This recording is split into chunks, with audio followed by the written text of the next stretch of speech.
All right, welcome back to tipsmatter.com. My name's Curtis. I wasn't even completely ready. I hit the button accidentally.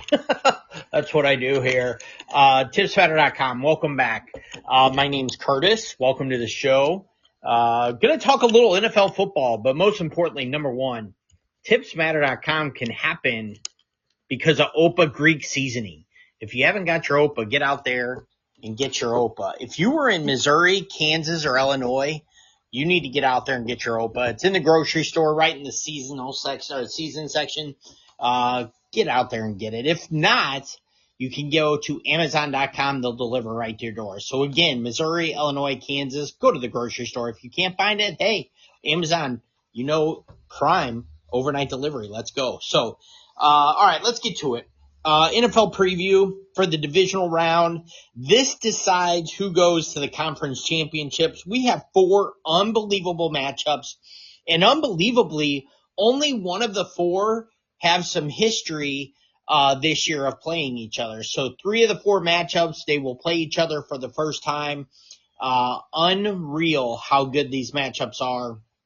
We have 2 6 seeds in there with the Bills and the Niners.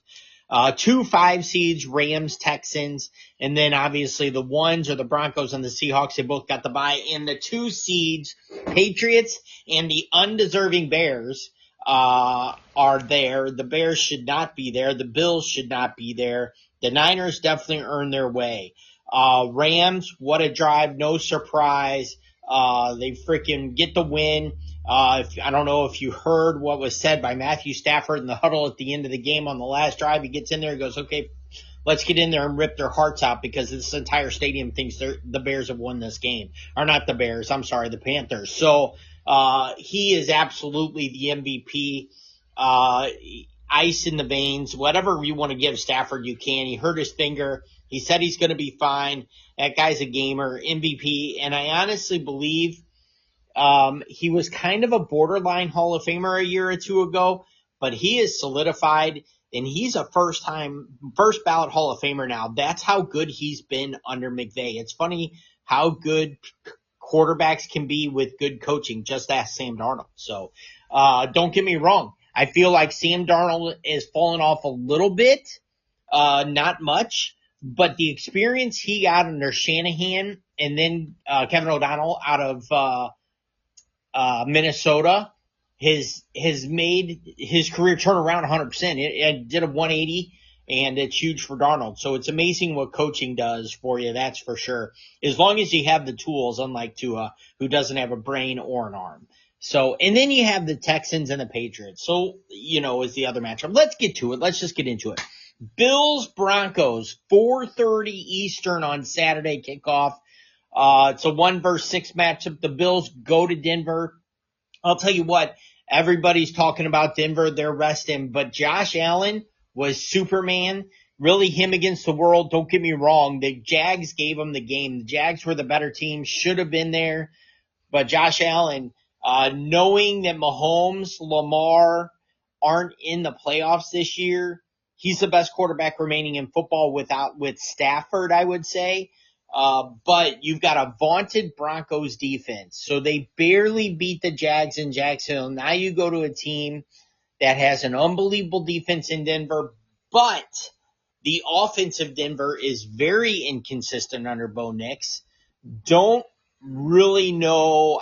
I couldn't bet this game. If I had to bet it, the Broncos are plus 1.5. I'm probably betting the money line, but the way games are, maybe I'm not maybe I'm just taking the 1.5. Will it jump to 2? Will it come down to 1? I got to be honest. By kickoff, I'm going to guess it's a pick 'em. So if you think the Broncos are going to win, I tell you to bet the money line right now. So this game should be an amazing game, to say the least, in an unbelievable environment there in Mile High.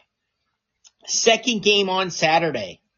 The 49ers travel to Seattle to play them for the second time in 3 weeks. The funny thing is, this will be Seattle playing San Francisco for the second consecutive time. When they won the last game of the year, or I'm sorry, the two of them played their last game of the year against each other. It was for the number one seed. Seattle definitely earned that for sure with a 13-3 win, if I'm not mistaken. Yeah, 13-3 win. Seattle's defense was dominant, and that was at San Francisco. So with this game being in Seattle, George Kittle tore his Achilles in the first round of the playoffs in Philly this weekend. I think it's a tough go for the Niners. I know my man Giorgio, he is 100%. I think he's on the Niners, at least spread-wise. I don't know if I am. What is that spread? I think it's 6.5, 7.5. Let me find that. 6.5, I was thinking I heard. 7.5, more than a touchdown, when 2 weeks ago, Seattle beat them by 10 in San Fran. So hard not to jump back on that 7.5 for even more reasons than just, Seattle beat them by 10 2 weeks ago in San Fran. The other reason, injuries. San Fran's beat up. They're without Kittle. They just have injuries after injuries. If you haven't heard that report on why they think San Francisco's having tons of injuries, and it's been going on for 2 or 3 years now, you need to go look at that report. It's something about the sound waves and all the chargers around, meaning chargers, not the Los Angeles Chargers, meaning like EV chargers out there. And it's causing injuries and hamstrings and all kinds of stuff out there. And I think it's Santa Clara. So absolutely crazy. So, all right, the two meetings this year, Seattle beat San Francisco in week 1, San Francisco beat Seattle 17-13 in Seattle to kick off the year. The Niners rattled off 3 in a row at that point before losing to Jacksonville in week 4. But to end the year, they lose to Seattle 13-3. But they do go to Philly, tough environment, win 23-19. Brock Purdy's been there before. I think we all agree we need to see Sam Darnold do it. We need to see him do it. Don't get me wrong.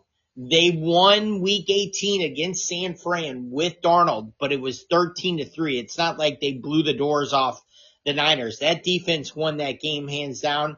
Darnold did just enough to win, and that's all you need to do. So they got the number one seed and home field advantage in Seattle for this game. Once again, we are sponsored by Opa Greek Seasoning. You're listening to tipsmatter.com. And listen, if you're on Instagram or X, we're out there. Just Tips Matter. Get out there, give us a shout, give us a follow. I'd love to hear from you, that's for sure. Who do you have this weekend? I think right now I'm taking the 2-1 seeds on Saturday night if I had to bet it. The one I would bet Seattle. That Niners D really struggles. Especially you have injuries on both sides of the ball for San Francisco. Seattle comes in relatively healthy. JSN and Darnold have had great chemistry most of the year. And Seattle's really got that run game going in the second half of the year. So, all right, let's go to Sunday. Texans at Patriots kicks off at 3 o'clock. Should be an unbelievable game. Texans throttled the Steelers 30-6. They probably end Tomlin's career in Pittsburgh. If they ended Aaron Rodgers' career last night in Pittsburgh, it'll be the first time in history that a quarterback has finished their career, ended their career with a pick 6 in the playoffs. So that would be Aaron Rodgers. Obviously, he's done amazing things, but I will say, I'm going to say this real quick. I feel like he played well enough to get another year, and can you imagine Rodgers not having Arthur Smith as an OC and have a decent coach in O'Connell up in Minnesota? It's where he wanted to go before. I think Minnesota's probably already figured out J.J. McCarthy's not going to take you to the promised land. I get a weird feeling that Rodgers ends up in Minnesota this offseason and play one more year. I really do. They got Jefferson. You got Addison. I mean, Hawkinson's there. So they've got some weapons, to say the least. And I think Rodgers ends up in Minnesota for sure. But getting back to this Texans-Pats game, what a game this is to kick off the second game of the conference semis. Look, it was 30-6, but there were 2 defensive touchdowns in the fourth quarter. Never would have thought you had to sweat the over, but after all the games this weekend and how crazy the fourth quarters were at 7-6, 10-6, whatever it was going in the fourth, it was hard not to throw a little pizza money on the over at, 36.5. It almost got there. So, yeah. But Texans was my Super Bowl pick with the Rams. That was my pick going into the playoffs. I'll tell you what, that defense is legit. C.J. Stroud is horrible. I think he fumbled 5 times last night. Texans still prevail. They are winning despite how bad that quarterback is. I don't know. That Texans D is that good, but Drake May is showing why he was in the MVP running. Everybody was saying he didn't play a good team. Well, guess what? He played a good team in the Chargers this weekend, and they end up winning that game and moving on to the second round. So, unbelievable game. Spreads field goal game. I agree with the spread, -3. It's really a pick 'em when it's like that. I don't know. I don't know. It's tough to see. I think this Texans defense may be the best defense since that Ravens D in the early 2000s, and I'm not joking on that. Flip a coin, but I think I say Texans, but then I just like the quarterback play of May. You know what? I'll take the Patriots. They got home field advantage in Foxborough. I'm definitely not giving the 3. I'm not betting it. It's going to be that good of a game. Over 41, I don't agree with that. I'd definitely take the under there. That's how bad C.J. Stroud's been. I'd bet under 41 if I'm betting that game at all. And the last game of the weekend, Rams at Bears. Everybody talking about the Rams, and they're not playing as well as they could be, which is a given. But here's the thing. They keep winning with their B plus, B minus, C plus, C minus game. They keep winning. They did not play well against the Panthers. They lit them up early at 1.17-3, and instead of kicking the field goal, Panthers go right down the field, get back in the game at the end of the half. But Rams at Bears, this is another animal for the Bears. There is no way Caleb's going to be able to let his team get down by 17 at half and come back and win like he did against the Packers. I'm on the Rams. The spread's 3.5. I think the Rams do enough to get the win. To be honest, I think they win by a touchdown. Don't get me wrong. I'm sure part of it is bias. I think Caleb is a horrible person, period. He's a horrible leader. Shouldn't have said some of the stuff he said in the post-game news conference. He is an embarrassment of a quarterback that is, quote-unquote, leading an organization in the NFL. It is all about him. He doesn't care about anything but himself, nothing else. So in that as well, I am on the Rams 100%. I'm sure there'll be plenty of cheese flying around this week and taking the Rams. I'm sure to be straight up bets everywhere. Rams, Bears. You got a lot of Bears fans out there, around the country. So, but I am on Stafford. Who do the Bears have that can even think about containing Nakua? Even if Devontae's still injured, which I think he may be, that Bears defense is absolutely horrendous. Look what the Niners offense did to them a couple weeks ago. This Rams offense is 5 times better than the Niners when they're clicking. So I am on the Rams, hands down. I'm looking at a Seahawks-Rams conference final. And on the AFC side, I'm looking 1-2 Broncos-Patriots. And to be honest, right now, I think I got the Patriots going to the Super Bowl. I really like this for them. I think they beat Denver, and they've already proven they can beat the Bills. So I got Broncos, Patriots. I got Seahawks, Rams. What do you think? I would love to hear from you.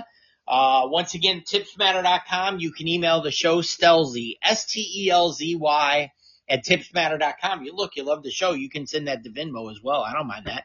But other than that, get out there. Give us a follow on Instagram and X. Just Tips Matter. And don't forget, listen, if you go to a luxury hotel, if you're going to go there, you need to take cash. You need to tip those employees. They are not there. Their number one thing in life is not to be there for you for nothing. That is how they earn a salary. Server, bartender, bellman, doorman, valet, and chauffeur. All 6 of them, they literally live. That is their salary, is on tips. So gratuities is how you appreciate them, is probably the way. Let me tell you, you come around, you come up to an employee, you shake their hand with an empty hand and say, I really appreciate you, and you don't give them crap. Let me tell you, you don't even know what they want to say behind your back. It's embarrassing. If you want to do that, go to a Courtyard, go to a Residence Inn. They're amazing hotels, and you don't have to tip. But if you want to stay at a luxury hotel, do the right thing and make sure you show your appreciation the right way to all those employees. So until next time, don't forget, tipsmatter.com. Thank you. Doesn't pay the bills.